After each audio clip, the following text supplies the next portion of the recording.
Hello world, welcome to QTV this morning. I am Ibrahim Abalde, commonly called the VJ, and my co-host here today is no other than Julde Njai. I thought you were commonly called Baldebanna. He's called Baldebanna. He's commonly called the VJ by himself. When I am wearing the Weltare hat, I am called Baldebanna. But when I am sitting on this platform, because usually people would tell me, yes, where is Baldebanna? Where is Baldebanna? So, yes.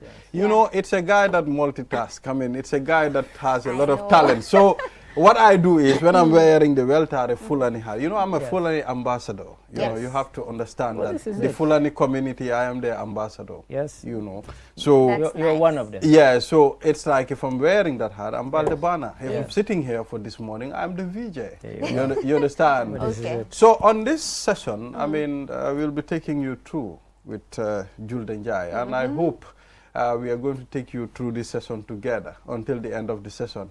And of course, yes. I don't know what that means, but anyway, yes.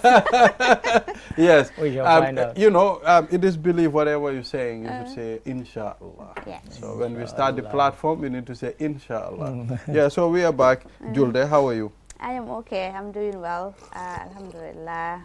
How about you? Alhamdulillah. I'm having a good time.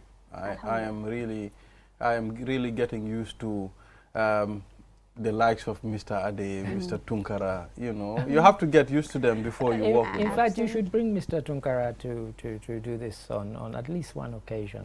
Yeah. You know, I'm glad you mentioned him. He's boring. Mr. Tunkara, I hope you. He's boring. He'll be boring on the platform. Don't worry. I suspect he won't be. I suspect he won't be.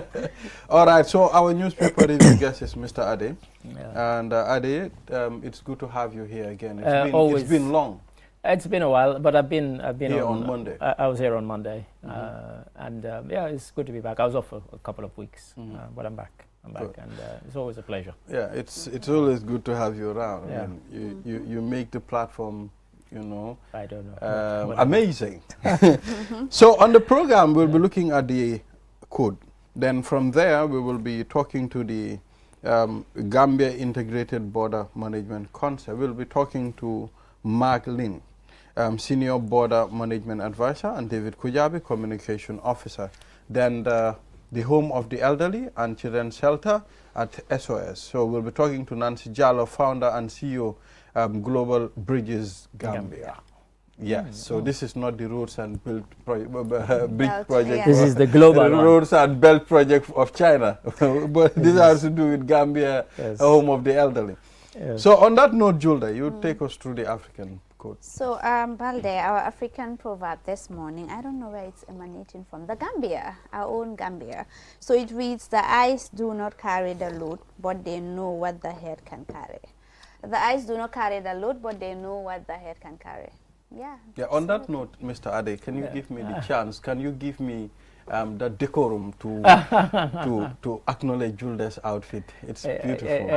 Thank you. Thank you so much, it's really beautiful. So that is what it is. But it's always move. It's always the case. Julde always comes here beautifully presented. So oh wow! Today is no exception. Today it's another one. I'm flattered. Thank you. Yes, but having said that, do you want to have a first go at the proverb or the quote? Yes, I mean the eyes do not carry the load. But they know what the head can carry. I mean, the Wolof will say, but do you know? Why so hame lu bopa bi antal hamnako? You understand? So it's telling you, I think this is a direct translation from the Wolof version to the English vocabulary. You understand? So it's telling you, you know what you can do. Yes. You understand? Yes. There is no point, you know where you can fit. Sure. You understand? Yes. Obviously today, Mr. Ade, I am interested with the National Assembly sittings, what they say and some of the things they do. But imagine you taking me straight to the National Assembly and giving me a chair to sit there without any orientation on what to do. Yeah. You understand? I know, well, I might take it's simple, but deep inside, I know it's not that easy. You know, I'm glad you said that because, you know, since I came to the Gambia, I met many people. Some are friends, some are just acquaintances. And they all say the same thing, or many of them. Gambia is so small. it should be easy to run. If they gave me the job as president or minister, I will fix everything. Yeah. And I said, why do you think the people who were there before you were not able Couldn't to fix fix it, everything? Because it was so easy and it's so small. It's not easy. It's only until you get to do the task that you know. But you're right. Sometimes you look at a task and you say, that is beyond me. But not many people would admit that. Not many people want to own up to that, this task is beyond my capabilities. But that's what this is telling us. You know, you look at it, you assess it, and it's a brave person and it's the honest person who says, yeah, thanks for the offer, but I won't do that because I know I won't be able to do it, or if I do it, I'll do it badly. So, If you want to solve a very complex issue, you start by admitting it is complex. Yeah. I cannot do it. You understand? I will try. That's You it. understand? That's your first step of solving it. That's what I think. Absolutely, I totally agree. I think that's the point that I wanted to come, you know, admitting the fact that you can do stuff and then being honest to yourself, not just the people around you, Yeah. but being honest to yourself. There are certain things that you know that really this is a no-go area for me. For instance, for me, I'm saying this, but I don't really want Mr. Ade to really use this against me. So I'll close my ears at this So point. for but me, carry for on. instance, sports, it's not my thing, really. It's not my domain. I hardly even know how to report about sports. So really, whenever someone wants to take me to that domain, I know that it's really, to be honest, this is not my thing. I don't like it. 1, 2, it's not my thing. Like, so, you know, I have to be honest. You know, you can't pretend I that you know But- stuff and you but don't know it. You know what? If you are a reporter, and our colleague Choi might be watching, and he can confirm this. There was a time when Choi, when he was new to the team, he said he didn't know anything about football. And we actually sent Choi to cover a series of football matches. Because when you go, it's not just the match. There's the ambience around it. A lot of things. You can write about the fans. You can write about the atmosphere. You can write about the fact that maybe a fight broke out. You know, so it's not just the game itself. So when somebody says, oh, you know, I'm not into sport, that's fine. You can always learn the rules of sport, or somebody there can take you through them. But you can end up coming back with a very good and a very rich story. So, yeah, I mean, but now you said it will send you to cover lots of Oh, sports no from way. now on. Like I said earlier, I don't want you Well, to use there are that many against ways. me. There are many ways to kill the cat. To skin the cat is the phrase. mean, Yes, yes. There are yes. many ways to do it. Yeah, yes. You know, Yes. you can hit it, you can slaughter it, you can do a lot of things. You understand? Absolutely. Yeah. If you are to unlock a combination locked, Yeah, you need to get the combination digits one by one Yeah. to be able to unlock it. yeah, yeah. So I think sometimes you need to try, but admitting that you don't know. It is said, it's Yeah. good, yeah. he who knows and make himself he knows not is a fool. Hmm. But he who knows not and make himself he knows is a fool. That's very true. Yes. That's literature. I hope the viewers caught all of that. Yeah. But it's true, you know, because sometimes we get given a task, and it might be the situation that we find ourselves in. There might be a lot of people around, and because there are a lot of people around, we don't want to admit rather in front of everybody else that I can't do this. This is beyond me. And so we say, yeah, I'll do it, thank you. And then when everybody's gone, the person who gave you the task, you go and say, Mr. Balde, I don't think I can do this. Find somebody else to do it, please.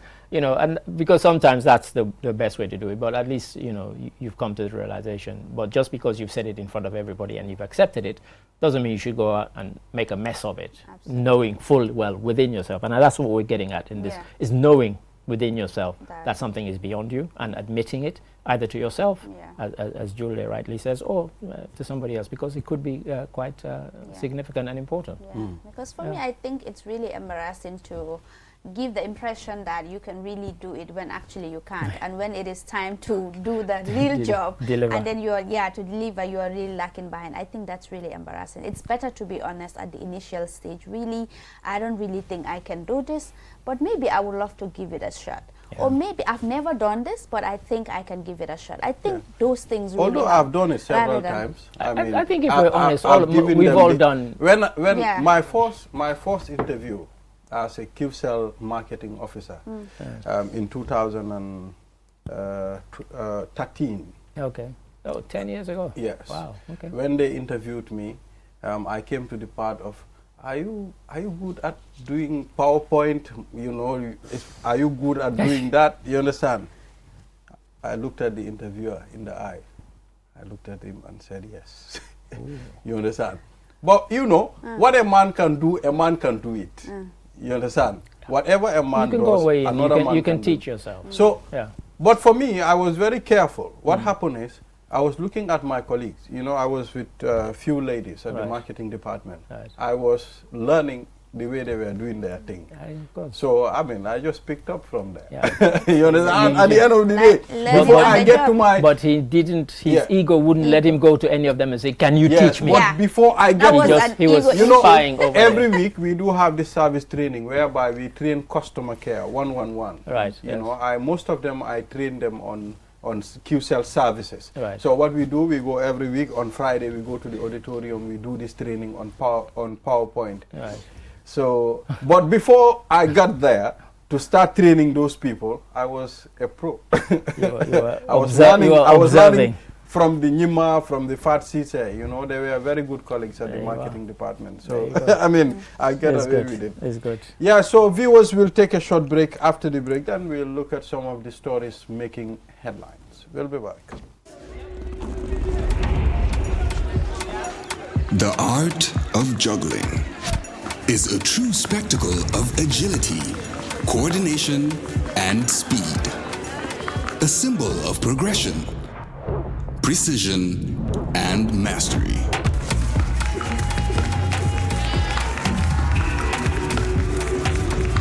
"5G Speed is like having the juggler in your pocket. With lightning-fast download and upload speeds, you'll easily be able to juggle even the busiest workdays.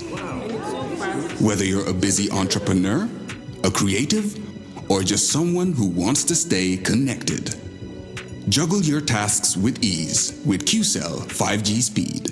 The future is here. It's fast, reliable, and efficient. First brought to you by QCell. We innovate, others follow.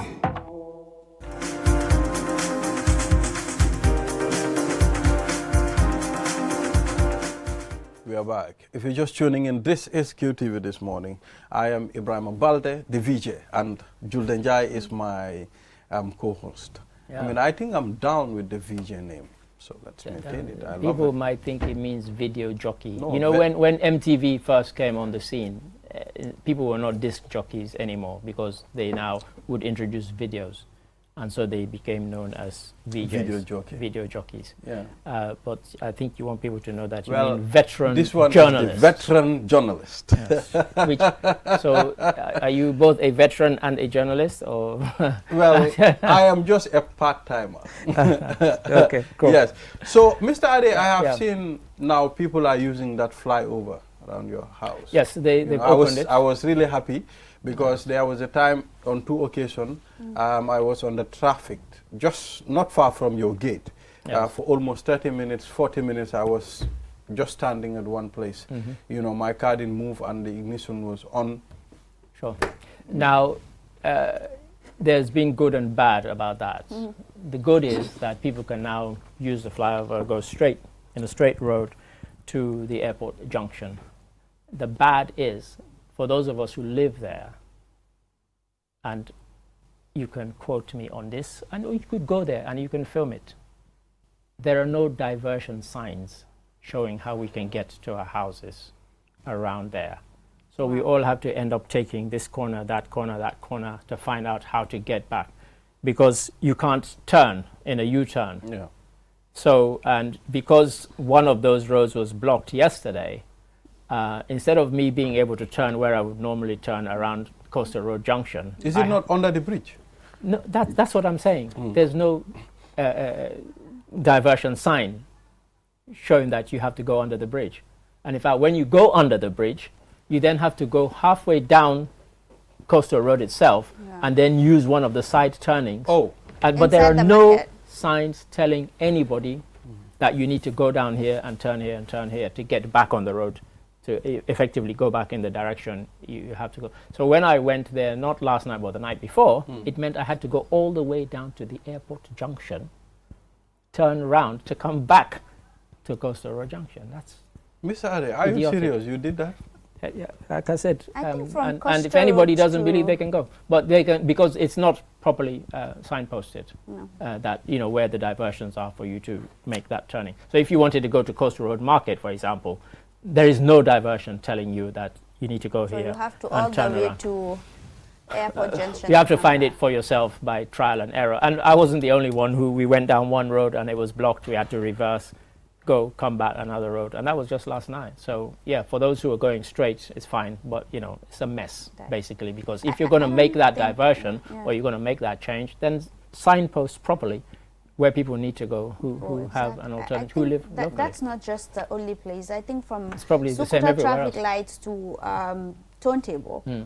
there is no diversion. Yeah. It's just straight. You don't. For those of the people that are going the sideways, they will have to go all the way to Turntable and then come Hmm. and then back again. circle back. That's really ridiculous. I don't know so- how they really designed this and yeah. all of that. So Whether it's an oversight or a mistake, we can't really tell. It's strange. It's, It it's, is, it and I is. think the other problem we're going to have on the roads, which is now becoming sort of noticeable, is that there are no pedestrian crossings. And so if you're not going to have pedestrian crossings, what you would normally have is you'd have either an underpass where people can walk or a bridge over the road. We don't have either of those. So what you find is you see people standing, waiting for a gap in the traffic and then taking their lives into Yeah, their and own hands that's- No, by that- sprinting across. That's, and risky. You that's are signing your serious. own dead warrant. Yeah, you know? honestly, it I want to really, believe really that is. is also one of the contributing factors to the increase in accidents we've seen. Well, none because of the accidents have been put down to that yet, I have to say. None of them, the ones that we've covered or that we've been made aware of, have been because of that. I mean, they've usually been car on car.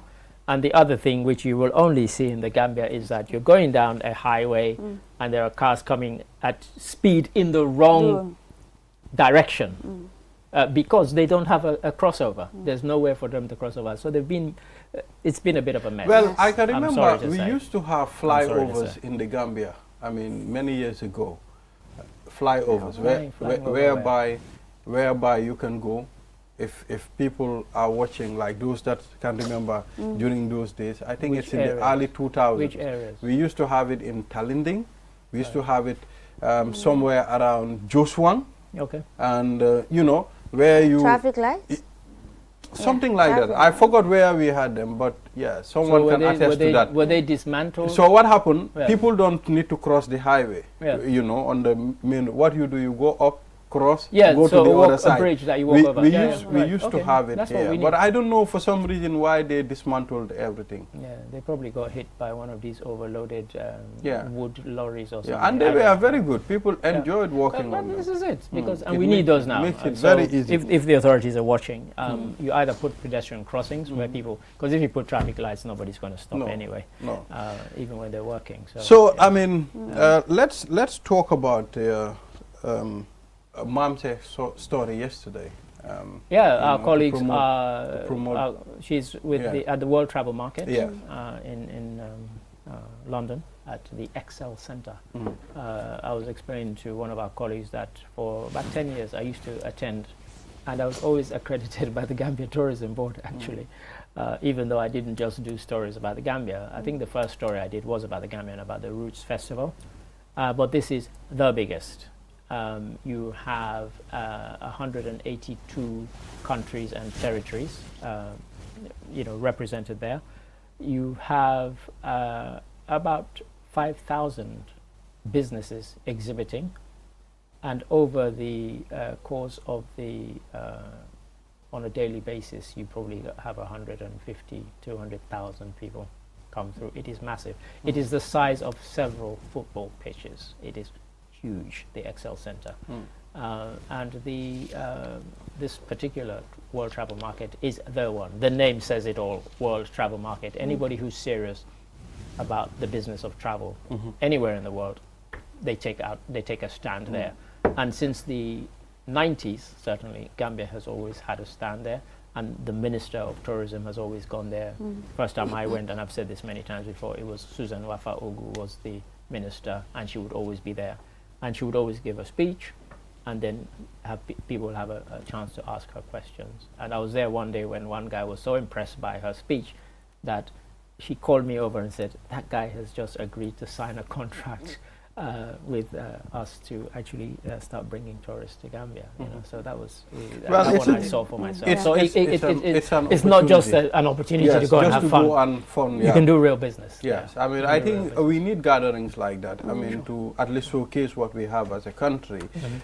Sometimes what we need is to sell the destination. I mean, I told the marketing manager at the Gambia Tourism Board the other day, I told him, I said, look, I mean, all that you need is aggressive promotion, aggressive marketing. Show the world what we have. Absolutely. You understand? So if you don't do it, other people are doing it for their country. Well, this is it. If you go to this one, and you can go on YouTube, and they have a very good page on YouTube, WTM 2023 London, and it takes you to all the videos. And you will see representatives of almost every country. I haven't seen the Gambia one yet, but they've been uploading them one by one, so they might upload our minister's one.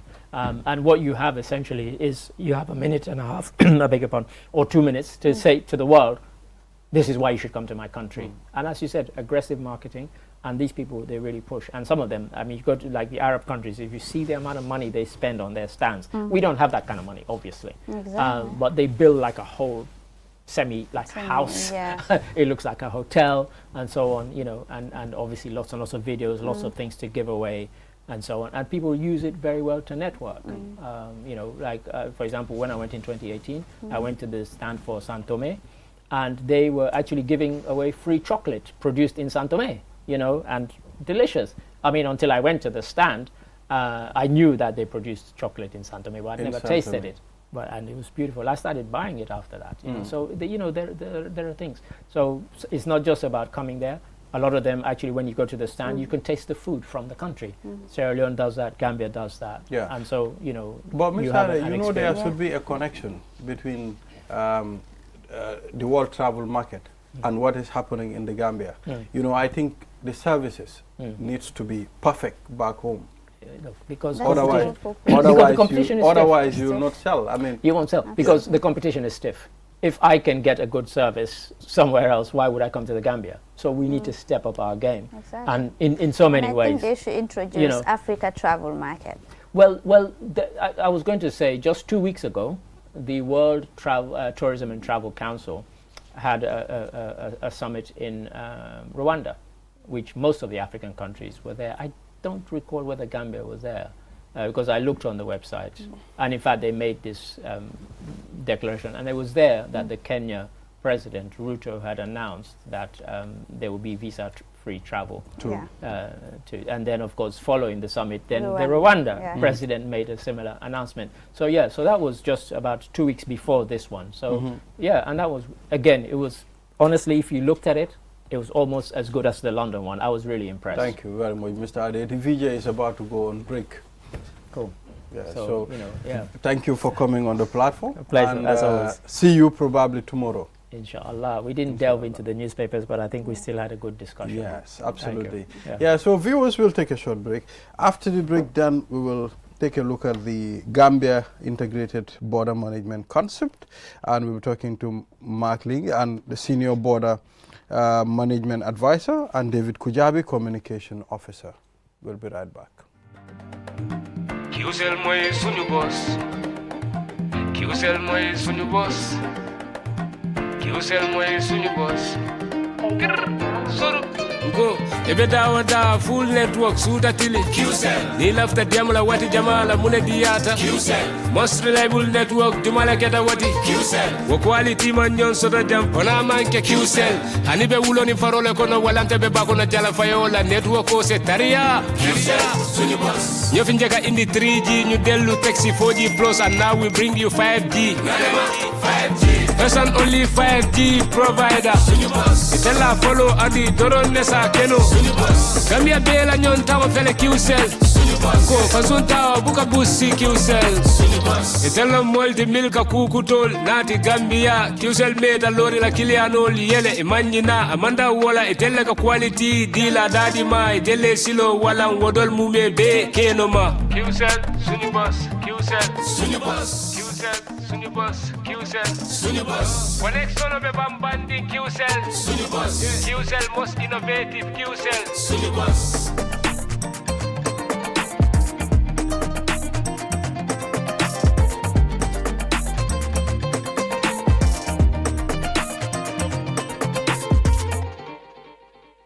The future is now. With QCell's 5G network, experience speeds like never before with our new 5G Rocket Fix internet plan. Get speeds from 10 Mbps to 100 Mbps. Your 5G-enabled devices.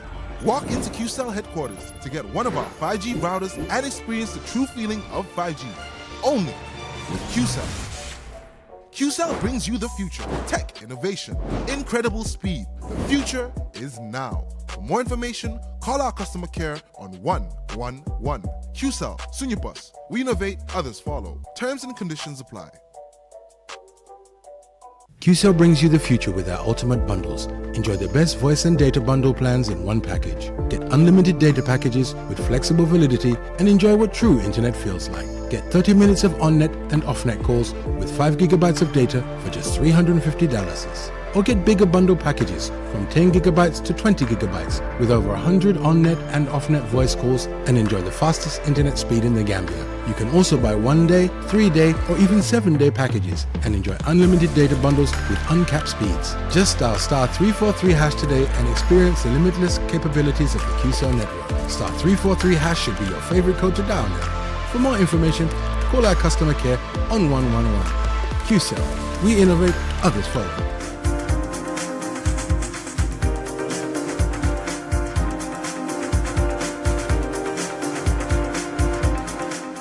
Yes, we are back, and this is QTV This Morning. After the newspaper review, now let's take a look at the Gambia Integrated Border Management Concept and the implementation plan. And we have Mark Link here, Senior Border Management Advisor, and of course, David Kujabi, Communication Officer. Welcome, gentlemen, to this program. Thank you. Yes, it's good to have you here. Let's start with Mark. Mark, can you take us through, this project? Yeah, certainly. We are working on behalf of DCAF, the Geneva Centre for Security Sector Governance, and have been in Gambia since 2017 with projects on police reform and reform of the Immigration Department primarily, and also looking at it from a wider security sector reform perspective. So one of the key aspects of the GID project is to develop the IBM, Integrated Border Management Concept, and operationalize it within the lifetime of the project, which runs from 2021 to 2024. So story is that we began consultation in May this year. We did 3 very consultative workshops involving the agencies working in border management at a senior level and a practitioner level. And we did a cross-cutting workshop where we had CSOs in the media and looked at issues around gender mainstreaming, human rights, migration rights, and consulted to the extent that we were able to design a data collection questionnaire. We then visited all the key border crossing posts, spoke to all practitioners from all the agencies, and we've now, as a result of that research and consultation, because at the heart of it is the fact that this is a national concept for implementation in the Gambia by the Gambian authorities on behalf of the Gambian people. So we've now developed, and it was launched last Friday and validated last Wednesday, the Gambia Integrated Border Management Concept, which is here. It's a detailed document with an implementation plan, and that is the basis for discussion nationally as to how it's turned into a strategy and an action plan for 5 years to actually deliver it and make it a reality.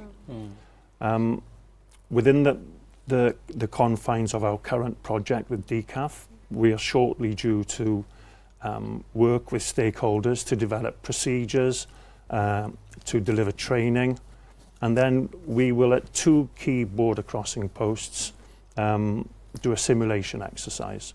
So to establish proof of concept that what we're talking about in the document actually works in practice. And we intend to do that by the middle of next year, and then there'll be discussions about our potential for a future project, and also national discussions about how this plan is going to be approached. Okay. So David, what's the scope of the Gambia Integrated Border Management Concept and the implementation plan? What does it really seek to achieve? When you travel, when you attempt to travel outside the Gambia, or when you're traveling into the Gambia, especially using our borders different from the airport, you would all have some experience, going through it. It is cumbersome. It's difficult.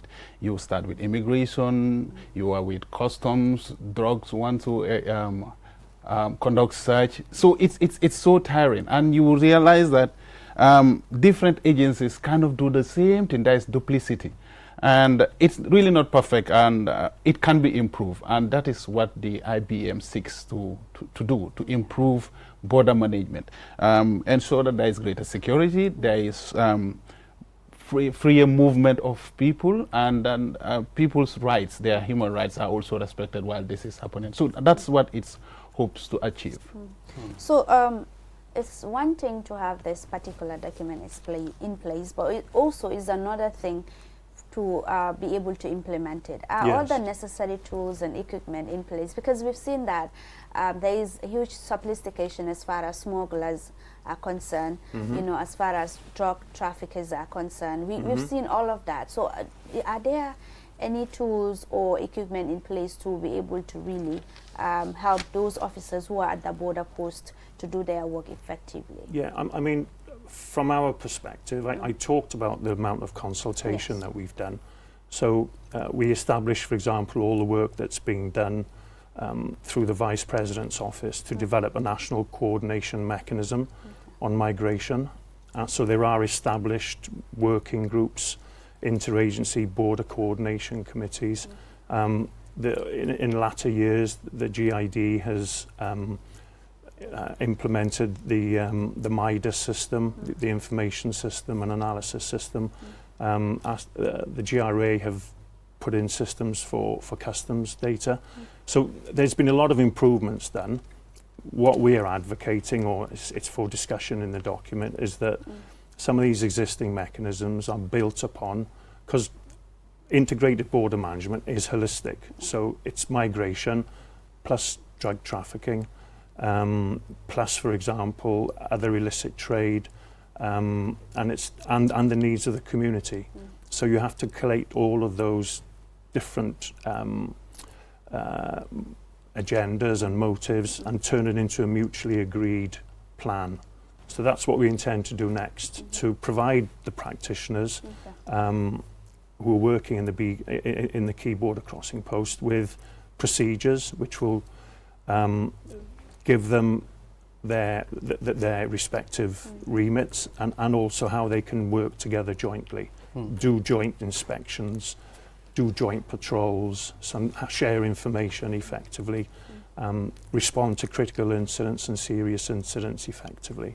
And the ethos of this is to, in unity there's strength. If it's more harmonised, there's less chance for illicit criminals to actually be able to operate effectively.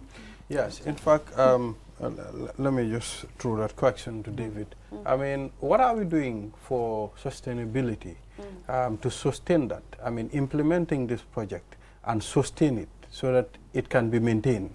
And what are we doing to make sure our officers, our agents that are going to use this, they accept the change? Sometimes you can bring projects, you can bring a lot of sophisticated, materials to be used, but they will bypass it and they won't use it, and at the end we continue suffering.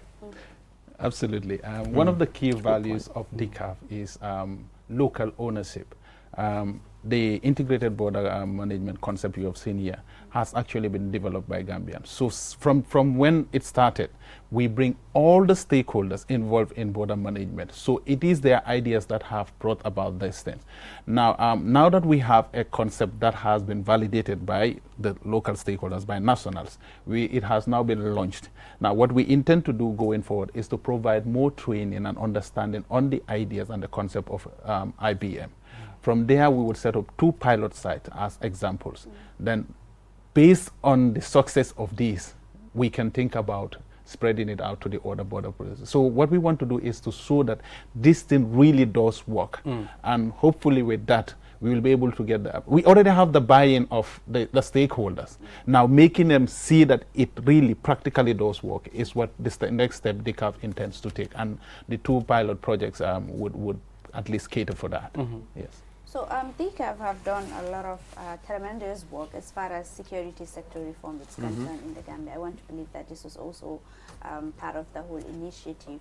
But this particular one, really, it requires a lot of work because, you know, Gambia, we have a porous borders. You know, are you also in contact with the Senegalese counterpart in this regard? Because I know that in order to, for this initiative to be really successful, they have to be in touch with our counterparts. Yeah, so at this stage, then the main pillars of IBM are intra-service within cooperation within the organisations, inter-service how they cooperate with and international. But at this stage, our focus has been on within the Gambia to make sure that before there's approaches made to the Senegalese authorities, that there's a firm plan within the Gambia with which to approach the Senegalese authorities. We have engaged in the consultation the Gambia Senegalo Secretariat. We're aware of the legislation and the procedures. In 2023, there's a mutual legal aid assistance treaty just been signed for serious criminal matters. So again, there's a lot of positive developments. And at the right time, then there will be workshops and engagement with the Senegalese authorities to look at how we can coordinate more effectively the work between the Gambia and Senegal. Ultimately, the goal may be one-stop shop border crossings, where the Senegalese and the Gambian authorities work together. There's 2 issues here. One is border security. The other one is the smooth flow of trade and tourism and the socio and economic benefits of doing this effectively, as well as combating transnational I understand. crime. I mean, if at all it goes that way, it will be much easier for everybody. Yes. Yes, the reason why I'm a little bit skeptical about it, it's the free movement of goods and services, the free movement of people within Africa itself. Yes. I mean, we've signed a lot of documents about it, but still it's difficult. A Gambian cannot move to Senegal without being, going through a lot of difficulties. Yes. A Senegalese cannot come to the Gambia without facing a lot of difficulties. So there should be a lot of sensitization and discussion. Yes, and there will be a need for further discussion on the legal and the regulatory framework and more of a framework than currently exists. We're also looking, for this concept to be aligned with the African Union border governance strategy developed in 2020 to make sure it's as modern and as fit for purpose as it should be. And the whole objective is to serve the needs of the Gambian people. That's the overall objective. And so when the individual agencies have their own mandates, they need to see the bigger picture in terms of serving the needs of the Gambian people. So finally, Julia. No, I was going to say that the concerns, the challenges you've raised, they do exist, but addressing them is work in progress. It does not necessarily mean that because there are frustrations, we should just give up totally. True. We should be able to. No, we need a solution. Anything, yes, of course. Yes. So if we start with this, hopefully it will also contribute to addressing some of those my challenges. reason of telling you this, I want to put the problem to you so that you can know what is happening. Without knowing what is happening, there cannot be a solution. No, and I think within that document, because of the nature and the depth of the consultation and how we've listened then all of those issues are in there. They're identified, and then there's recommendations for improvement. And we're not saying it's a magic solution. It's going to take hard work over 3 to 5 years, you know, to accomplish the plan that's in there. True. Yeah. Thank you very much, gentlemen. And you know, I wish you all the best. Thank you. You know, Okay. we hope and pray it will be implemented and people will abide by it. Yeah. Yes. Yes. So, I mean, viewers will take a short break. After the break, the program continues. We'll be right back. Thank you. Espas Motors Showroom for your luxurious name brand vehicle. Located along the Bertil Harding Highway, Espas Motors is the Gambia's authorized dealer for Chery, Kia, Ford, and now we bring you the new Peugeot model 3008 SUV. 18-inch alloy wheels, 216 inches high ground clearance, keyless entry system, start and stop button, rear parking assistance system with reverse camera, adaptive cruise control with speed limit, LED daytime running lights, front and side airbags, 8-inch HD touchscreen. Not to forget our exquisite Peugeot Landtrek double cabin pickup with 2.1-liter diesel engine, 6-speed manual transmission 4x4, hill descent control, LED daytime running lights. Espas Motors, the authorized dealer for Peugeot.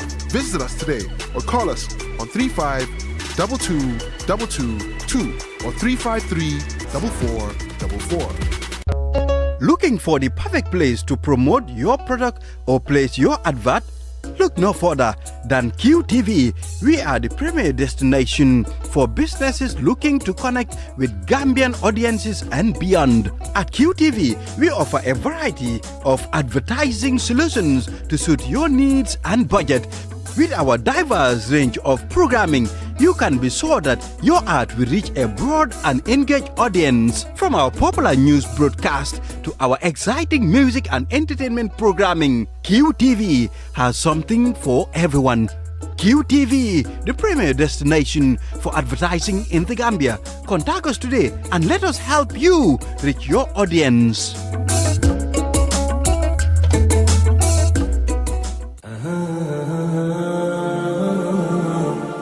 Your banking the smart way with the new Ajib Bank mobile app. Transfer money to any bank account in the Gambia.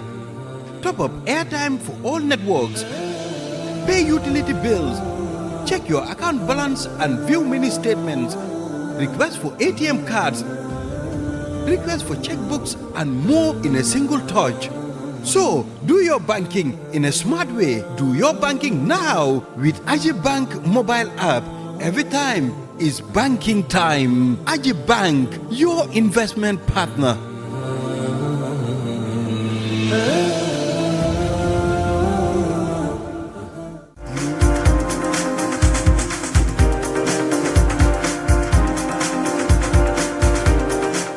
Yeah, so we are back. This is QTV. Now to the last segment of the program. Now let's talk to Nancy Jallow, founder and CEO Global Bridges Gambia, the home of the elderly and children's shelter at the SOS Children's Village. Is it SOS Children's Village? No. Good morning. Yes, Nancy, you will take us through that. Please, good morning. Thank you for having me, QTV's home. The home of the elderly and children's shelter is different from SOS. SOS, okay. People tend to confuse the two. Yes, I was talking to someone this morning. I said, okay, home of the children and elder. The guy was like, it's SOS. I was like, wow, okay. No, it's not. SOS is private. Home of the elderly and children is under the Ministry of Gender. Oh, it's a different... Oh, it's actually a government now we know. Now we know. Yes, it's different. But it's right behind SOS, location-wise. Oh, then the confusion is from you people. All right, so Nancy, once again, you're welcome. Thank you for having me. Yes. So please take us through this. Okay. I'm the founder and CEO of Global Bridges. It's a non-profit organization that is focused on fighting gender-based violence, human rights, and empowering the girl child. Children weren't really part of Global Bridges vision. But January of 2023, an online newspaper shared that this location, the home of the elderly and children, half of the kids were admitted at Kanifing General Hospital for malnutrition. And I read it, and I just kind of was like, okay. And by the end of the day, 6 different people sent it to me. And so I didn't have a choice. So I was like, okay, let me go and visit these kids and find out what is going on. So I went to Serekunda Hospital. Fortunately for me, most of the doctors who work at Kanifing, they call it Kanifing, some call it Serekunda Hospital, are my ex-high school classmates. And they kind of walked me through that we've been like seeing a large number of babies being brought into our hospital for malnutrition. I visited them, and it was really heartbreaking to see kids who were about a year old looking like they were 3 months old. So they were at the hospital for a while. I decided the next day to go and visit the shelter itself. For those who don't know, the Home of the Elderly and Shelter is under the Ministry of Gender, so it's a government facility. The Home of the Elderly, that's where they have, it's not a big population for the old, for the old home, but for the children, there's a large population, especially babies under the age of 5 months. When I got there were about 12 babies under the age of 9 months. And these babies are babies who are rescued within the community. Okay. Abandoned babies. Abandoned babies. Babies whose mothers have mental illness, and there is no family member to take care of them. So the state have to step in, and this is the home that the government have provided for them. But Nancy, sorry, don't you think it's very sad?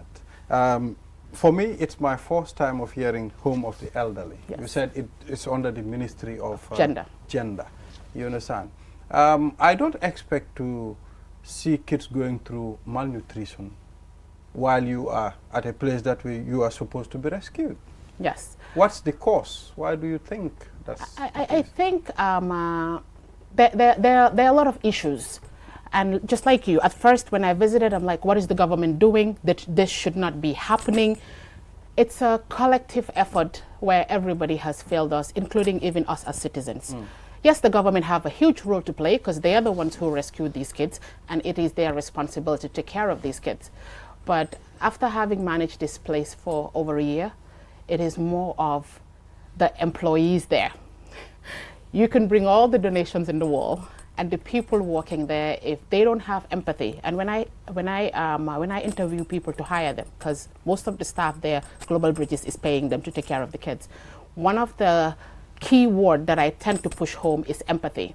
These kids don't have moms, they don't have dads. There's really nobody hovering over you to do what is right. Yeah. So it's a matter of humanity, doing what is right, and really feeling sorry for a baby who was rescue from the market, a baby who was, rescued from a dumpster. These are stories that are not new to us. We've been hearing about it, but nobody knows where these babies go to. Exactly. Now this is where they go to. This is where I keep wondering, all these babies, where are they going to? Yeah. So this is where we So for me, because it has always been SOS, I think most of us are hearing this for the first time, the Home of the Elderly and Children's Shelter. When was it really established? It was established in 2003. Yes. So it's really old. It's old. It's not new. So it means then they have not been doing much? They have been redundant, or what happened? I think they are underfunded. And I remember the first time I engaged the National Assembly and they said, we give them 2 million. In my head, 2 million is a lot of money. The first day that I walked into the baby center to buy just diapers and formula, I spent $250,000. You will be surprised. I'll be surprised. It's expensive. There are 12 babies. Each baby used 30 diapers a week. Each baby used 2 tins of formula. A box of formula, 12, is $2,800. I have the numbers in my head because I've been supporting them the whole year. Wow. So far, Global Bridges, we've done renovations. We pay a staff of 6. I pay them a bit more because I feel like when people are well compensated, they tend to be a bit more passionate about the job. There are a lot of challenges I face. I'm a micromanager. Okay, Nancy, let us get this straight. Okay. You did mention earlier that this particular shelter, it's under the Ministry of Gender. And you are also telling us that you're the ones, your organization is actually the one paying the staff. Yes, I am supporting them. There's a staff of about, at the babies section. So they're divided into different sections. There's the baby section, there's the toddler section, there's the home of the elderly. And there's also a section that is called women who are in conflict with the law. That is a mother who is sentenced and you have a baby. So they are also in the same... There's a lot of things happening there. Yes, there are a lot of things. There's a lot of things happening in this place. So I decided, when I got in there, I was just overwhelmed. I'm like, okay, I'm going to focus on the babies since they seem to be the most vulnerable. And we renovated. Yes, it's under the Ministry of Gender. It's underfunded. And this is from the National Assembly level coming down. It's underfunded and a bit of negligence was there. But I think since I've partnered with them, we have been working hand in hand and it has improved. It's not where it's supposed to be, but it's much better. I hope the ministry will continue to partner with the Ministry of Health, really to bring in more nurses, because really that's what they need to take care of these babies and improve the situation of the kids. And if you see the kids today, they're all overweight, and you could tell that it was really a case of negligence. True. Wow. Well, it's sad. I mean, this is crazy. I mean, now. Are you engaging the ministry responsible for this? Are you talking to them? Yes. We I work closely with the Director of Child Services, Mrs. Bintu Fati, and everything I do is really through them because it's a government facility. As a non-profit, I cannot just come in and take over the whole place. Absolutely. So obviously, I've been working with them hand in hand. There are a lot of challenges, but I think I have a bit more flexibility than them. We all understand how government works. Let's say they ran out of diapers until the ministry's accountant approved the funding. So now what we do is we come in where government cannot come in. So the storage is, really stuck to the brim. They have enough stock for diapers and wipes. Through my partnership, Global Bridges have partnered with a lot of people. And all the money that I put in there really is from Gambians.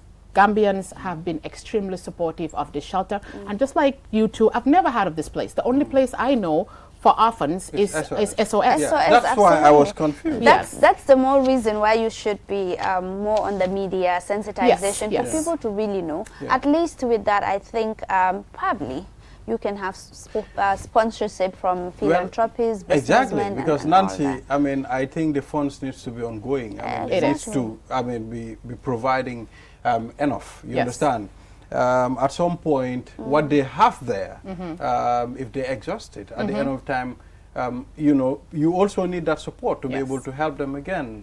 How often do you visit them? I was there yesterday. Oh, okay. That's an auntie here. I was there yesterday, and it was a surprise visit. And just to explain some of the challenges that I face, I got there and all the babies are screaming. There's like food on the table. I'm like, where are the rest of the nurses? Oh, this one is sick. This one went to the shop.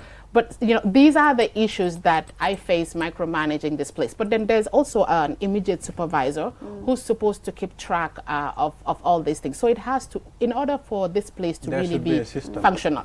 But Balde, I think what I personally want to address is, why are babies being abandoned? That's a social issue that we need to address. Absolutely. Every week we rescue 2 to 3 babies within our society. That is a large number. Another one was killed day before yesterday.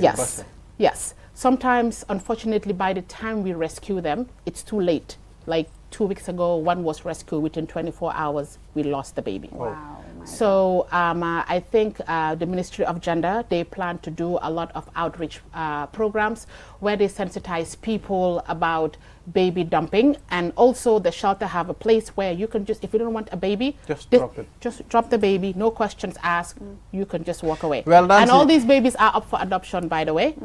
Really? Yes, they're all up for adoption, and I adopted a baby. I was looking for one. Come to the shelter. I should also adopt yes, all these babies girl. are up for adoption. Really? Yes, I adopted a baby girl from the shelter. I would be there. Yeah, so to all our viewers, if anybody, obviously, you have to go through the children's court, work with the ministry, for the adoption process to be legal?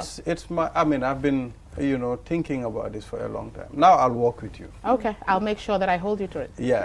Okay, Nancy, thank you very much for coming on the platform. Julde, jogal nga advertise Njai Chara. Okay. Thank you very much for having me. Guys, so my outfit But Nancy, that looks good on you. Yeah. Too. Thank you. Yeah. So Njai Chara more Wall market mo si jaar comme always lum dee def rek. Fahazumal ma dama bëgg a gis ñi ñu gis daala yi ñu gis everything. My stunning outfit is sponsored by Njai Chara Wall Market. He's located at Serekunda mu ngi Serekunda moom ak amazing team am bi they are welcoming people ñu ngi support jigéen ñi di dooleel jigéen ñi macha allah du loolu rek ñu ngi support daara yi tamit schools yi and underprivileged families yi so soo ko bëggee contact rek mun nga ko reach out to 5910785 5910785 so suma stylish bi nag moo nekk Rugi Deba moom moo si jaar moom moo choose al outfit bi mu ne ma Julde sola lii nga def bemba te gis nga def naa bemba bég ngeen te man tamit bég naa.